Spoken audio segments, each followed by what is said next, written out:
another thing about framboise or frambozen, that's the Flemish word for raspberry, it doesn't have the same tradition, the same length, the same history as Kriek. Kriek goes back a long time. Raspberry, Lambic made with raspberry, or raspberry beers in general, do not go back nearly as far. And in fact, it was Jean-Pierre, Jean's father, who found some records, which someday I mean to put on the internet, showing that actually framboise, the term framboise was used, I think it was in the 20s or so, which was a big surprise. People thought it was a really modern thing. It's a little older than thought, but it's still not nearly in 1909, okay. So our oldest inventories at the brewery Cantillon, we had more framboise at the brewery than Kriek. So framboise is also a very old beer.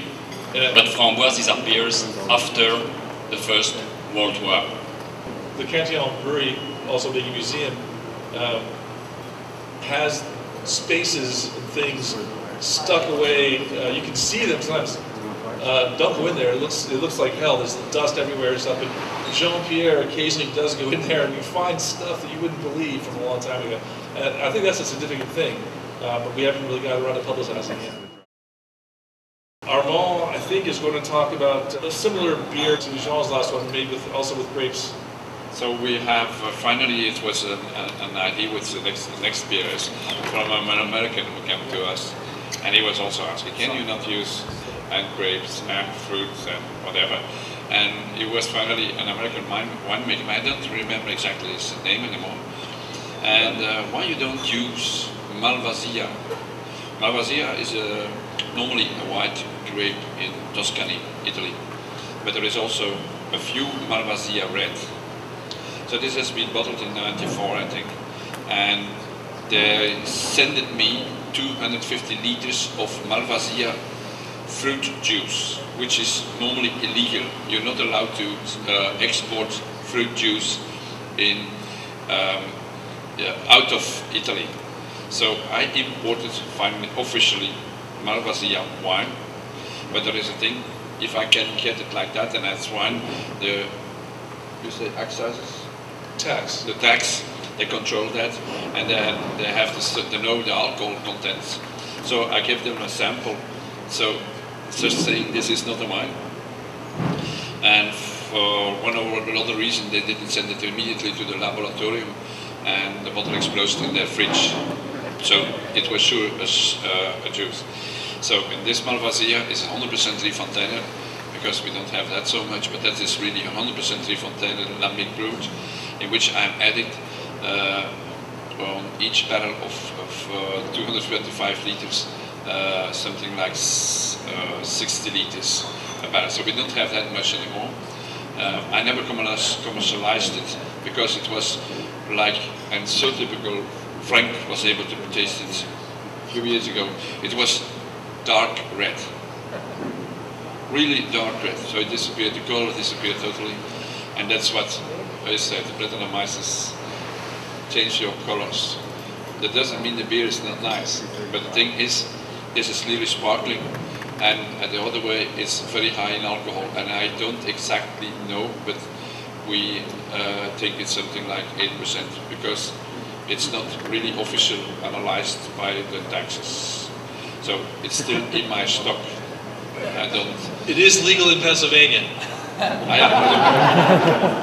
Yeah, I bet. Sorry, I'm sure it is. It's basically. So that's the part. So like Jean is doing, we can, as small producers, we can do that. That's a fun and non-professional, fun job, of course, that we can do something very exceptional. Yeah. This is really great stuff. I mean, they've all been great, obviously, but because this one's new for me, well, not really, well, different for me. This is really a surprise, a great discovery. It's beautiful. And of course, as Armand said, we'll never see it again, I guess. Or maybe we'll see it again someday. No? There's just something like 500 bottles left, that's all. And the rest I drink myself. That's 5 bottles per person. Yeah. But once again, I put this plug in. Let's get out there and buy more Drie Fonteinen. Lambic and Gueuze, so we can start making this stuff.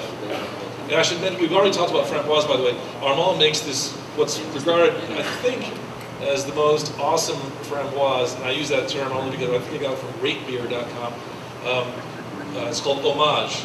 Homage, as you might gather, means what we Americans would call homage.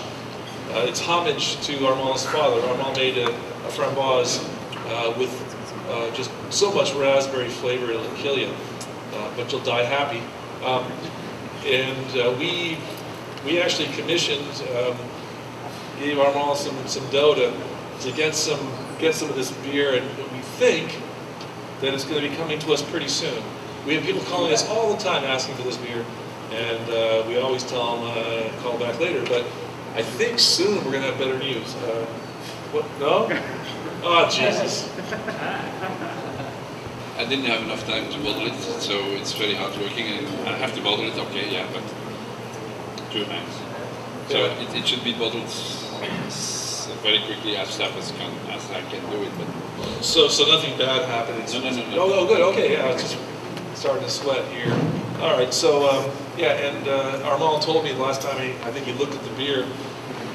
It was good stuff. He said he won't say so himself. Question. Does that know the previous batch of Homage at all, or how different do you think it is? totally, there's, yeah, I don't know why, but it's still in the tank now, and it's incomparable to yours. That's, first of all, you don't have the same fruit because you have another year. That's what John tried to explain. That the harvest is important as well. So you cannot say that it will be the same. Technically, it's not possible.